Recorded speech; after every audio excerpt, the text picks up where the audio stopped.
حضرت فاروق عظمت رضی اللہ عنہ کا دور تھا۔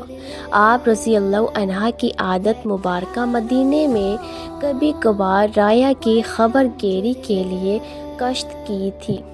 اس عادت کے تحت ایک روز آپ کشت کر رہے تھے کہ ایک گھر کے پاس سے گزرے تو بلند آوازیں آ رہی تھیں۔ آپ ذرا ٹھہر گئے تو کیا سنتے ہیں کہ ماں اپنی بیٹی کو جانچنے کے لیے کہ اس کا ایمان کس قدر مضبوط ہے کہتی ہے، بیٹا دودھ میں پانی ملا لو، اسی طرح درہم و دینار زیادہ مل جائیں گے۔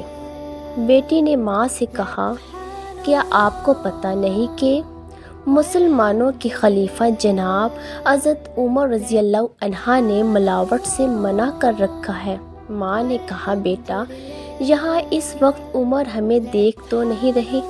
بیٹی نے کہا، اماں جان عمر بے شک نہیں دیکھتے، لیکن عمر کا رب تو دیکھ رہا ہے۔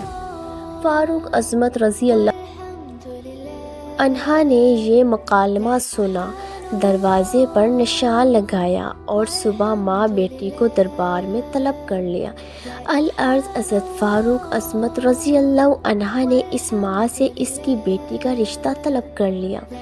ماں باپ کو بھلا کیا چاہیے تھا کہ دنیا کا وہ خلیفہ جس نے 2 سپر پاوروں قیصر و کسری کو پاؤں تلے رونڈ ڈالا تھا، ان کی بچی اس عظیم خلیفہ کی بہو بننے جا رہی تھی۔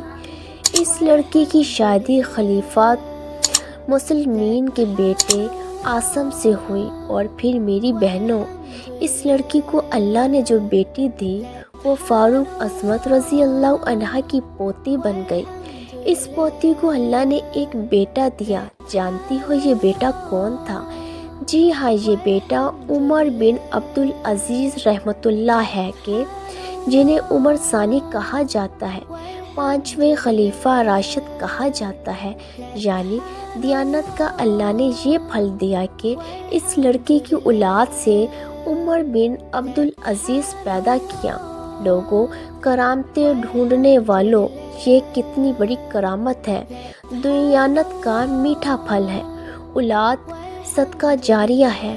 وہ لڑکی جو عمر عظمت رضی اللہ عنہ کی بہو بنی، اس کے نامہ اعمال میں عمر بن عبدالعزیز نواسہ بن کر صدقہ جاریہ بن گیا۔ اس نانی کی قسمت اور نصیبوں کا کیا کہنا۔